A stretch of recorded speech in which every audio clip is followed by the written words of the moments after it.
Hi, everybody. This is Andrea Stevenson from Simply Outrageous Youth, and today we're going to be talking about 5 ways to create a literacy-rich home for kids. And there's 3 benefits to this is that it exposes your child to words in a natural way, and it will help develop your child's love for reading. And if they like reading or if they love it, they're going to want to seek meaning from words. So let's go ahead and get started. The first point is you want to keep small versions of books in your bag or your purse. And this is great because if you're in any type of waiting room with your child, you can just give them a book to kind of beat the boredom or just kind of help them focus a little bit so they're not running around in the waiting office. Also, it keeps a child's mind occupied. So if my son is reading a good story, it's going to keep his attention because he's gonna want to know what happens at the end. And also, while you're waiting, you can make it entertaining by reading with your child. So if you're in a restaurant, you can change your voices for different characters. Or if you finish reading the story, you can also change the ending. The other point is you want to involve your child in some sort of daily writing or drawing activity. And it could be simple ways such as writing out your dinner menu or breakfast or lunch menu on a dry erase board. Or if you're going to be running errands that day, you can write down your list of errands. If your child can't write yet, they can draw what you are going to be doing. So if you're going to the grocery store, they can draw out the food. If you're going to a bank, maybe they can draw some coins or money. And also, this helps with reflections of the day. So last weekend, my son went to 2 birthday parties. So I had him write down, what he liked. And he's able to write now, even though he's 3, but he did write down, playing with balls.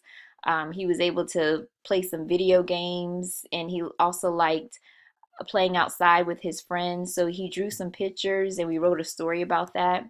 So this really helps with just literacy and exposing your child to words.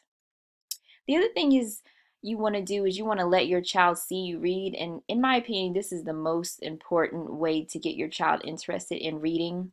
And as you know, our kids, it's more about what we do than what we say. So if they see us reading, it's going to just kind of draw their curiosity. Also, children follow your lead. So, an example is that I tend to read books in the car while we're riding, and I'll read them silently. And my son, he wants to know, why aren't you saying any words? And I tell him that I'm reading silently. So a week later, he started reading books silently, and I didn't actually know what he was doing. And then after he told me he was reading silently, I asked him what the book was about, and he was able to tell me. So that's reading comprehension at its best. And like I said before, it does create some curiosity and future habits. So I tend to read books that are about 300 plus word or plus pages, and my son will say, when he gets older, he's going to read books that big, and he also wants to know what I'm reading about. The other thing you want to do is you want to ensure your child has their own library card. And this is great because it creates some ownership in reading. Your child can pick their own books and also they can check them out. There's just something about my son inserting the library card into the machine and hearing that beeping sound every time he checks each one out. And it also creates a sense of responsibility. So we tend to use a calendar that he has to keep up with the due dates, and he knows that to be gentle with the books because they're borrowed and some other child is going to be reading them in the future. And then also with the library, I mean, they just have a ton of books, a variety of books, so he can be exposed to many different topics and words. And they have so many programs. At our library, they have reading programs where they read to the children, they act out the books, and they may do a coloring page after.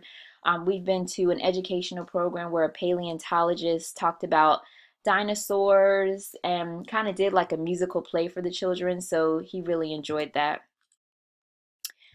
You want to keep books in multiple places in your home, and just these are just some ideas here. You can keep them in a basket in the bathroom. So if your child's in the bathroom for a while, they could just pick a book out of the basket. You can keep it in their room. So with my son, he knows that um, before nap time and before bedtime at night, he can pick a book from his room or even near the dining area. You know, sometimes I'll have his food ready before mine. And so, or if he's waiting for me to fix lunch or dinner, he may be sitting at the table for a few minutes by himself. So sometimes he will pick a book in the middle of the table and just read it while he's waiting for me. And also, I want to tell you about our SOAR resource library. So today you receive 5 ways to create a literacy-rich home, but in our resource library, we have 30 ways to create a literacy-rich home. And our library is updated weekly, and it's full of fun, accelerated learning tips for kids. And I'm going to show you right now how to get to that. So we're going to minimize this, and here is our website here. It's simplyoutраgeousyouth.org here. And what you're going to do is you're going to click here on the Soy Resource Library. It's going to take you to this page. And actually, let me click on here. Sorry, that's actually the resource library.